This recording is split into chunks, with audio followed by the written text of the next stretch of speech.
I'd be totally remiss not to bring this up. You fought Ricky Hatton years ago, and we recently lost him. Just a little bit of life after boxing, man. Some people just they don't figure it out, Paulie. They go a bunch of different avenues. I don't know what Ricky's direct situation was, but obviously, it's out there that he had some things going on, and I just want to let you speak on Ricky Hatton a little bit and your interactions with him. Yeah, I think a lot of people sometimes, the thing that gets lost in the Ricky Hatton situation, I think, is a lot of times people worry about fighters after boxing. They worry about the ones that maybe fall hard on financially hard times. They think those are the ones you have to worry about, and those are the ones that kind of run into those problems and sort of lose themselves. And sure, that is certainly something that, is common as well, as fighters that have been at a high level running into financial issues after their career and falling on hard times and damaging themselves in various ways and various actions afterwards. I don't say that that's not a problem, but I think what gets lost in the mix is there are also the fighters that do not fall on financially hard times, and people just assume that they're good and they are fine because they kept all their money, they invested well, they did well, and so hey, we don't have to worry about that guy because he's good. Mm-hmm. He's all set. And I think that's where you sometimes see this kind of thing, and obviously Ricky Hatton is a lesson here because Ricky was one of those guys. I think people assume too much that he was just fine because, hey, he did good with his money, so there's nothing to worry about. There's no way he would be unhappy. There's no way that he would be having any issues, and I think people just assume that. And I think this is the lesson here with Ricky.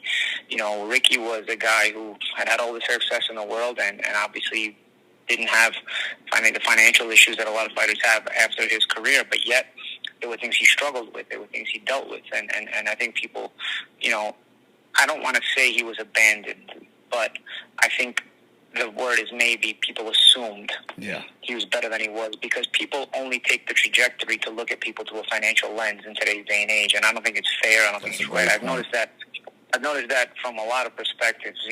For example, all athletes and fighters, bring up money a lot. Like that one fight's not worth money, or this is not worth money. The scope of money, the conversation of money, was never something that was discussed publicly in the past. I cannot. I've seen so many Muhammad Ali interviews, and I cannot think of any interview where he brings up money. There was one time actually when he was talking to Barbara Walters, and it just came up in the conversation, and she asked him.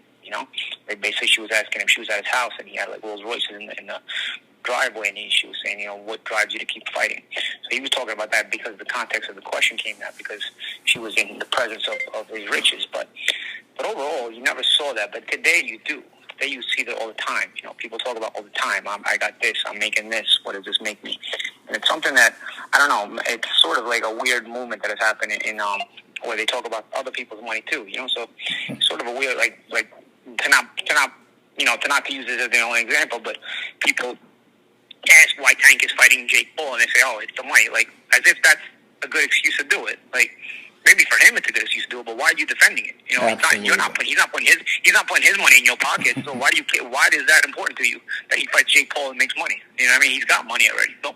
So what I'm saying is, people are just too much into that. So the opposite effect of that is that when you see somebody good with money, you just think they're fine. You think they're good. Like, he's fine, And I think that's what happened to Ricky. But I think it's something that should be looked over more. And I think people need to keep that in mind more because it's not just Ricky that has had issues. We've seen Tyson Fury has had issues despite him being financially well, when he's gone away from the ring. So we've seen, I know Jerry Cooney had struggled with that a lot when he retired as well, Mm-hmm.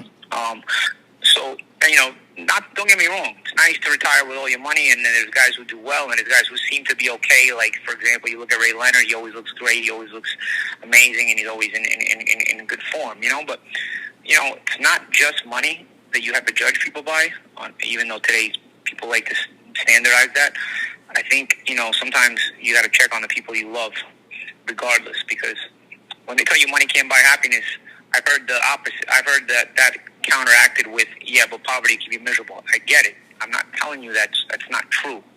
What I'm saying is, money really can't buy happiness, bro. You know what I mean? There's people absolutely. that, they financially get there and they are still struggling a lot, and the people, it's up to the people they love that love them to check on them, and even me, so many times I was in England, and I didn't think to hit up Ricky because I thought, Ricky's famous, he's busy, he's got money, he's good, guy always knows what he's doing. Like, I underestimated, so I fall into this too. I underestimated the depth of what the problem could be because you just assume if somebody's good, they don't got time for you anyway. Like, me and Ricky were cool, we were friendly, but I didn't want to bother him. When maybe if I bothered him, I wouldn't have been bothering him at all. Maybe, he would have appreciated it, So I think it's a big learning lesson, what happened here. And I hope that people, don't just do the standard, mourn and say nice things for a few days and then just forget all about it. I think there's a lesson to be learned here. Check on the ones you love, regardless of how you think they're doing, because, sometimes it's the people that you don't assume have problems that might be dealing with struggles. So, I think it's important. I think that's the lesson here. No, absolutely. Ironically, I interviewed the guy that trained you for the Ricky Hatton fight last week, Buddy McGirt, and him and I was speaking about how lonely of a sport boxing is because, in football, you have 53 teammates that, when you retire, you can count on. In basketball, I think there's 12 to 15. In boxing, you have your small circle, but after it, who's there. Yeah. And that's the unfortunate part of being in a what is mostly viewed as a single person sport. Even though there is a team, it's not like a team. Yeah, and it's not, and there's a lot of inconsistency in boxing. There's a lot of highs and lows in boxing, and like I said, it's not just financial. It's also, a sport that can give you the highest highs, but the loneliest moments as well. People have regular jobs, and there's pros and cons to that too. Obviously, you don't make the money that a pro athlete makes, but at the same time, there's a consistency to your life that sort of regiments you and maybe steers you clear of certain things. Ultimately, I don't think there's one size fits all for everybody. Certain people struggle with certain things, and certain people do not. But so we're not all built the same way. We're all human beings with different personalities and different traits. But I think, like I said, the lesson is to always check on your loved ones, whether they were an athlete or not, whether you think they're good or not, I think checking on your loved ones is something, that there's a lesson to be taken here.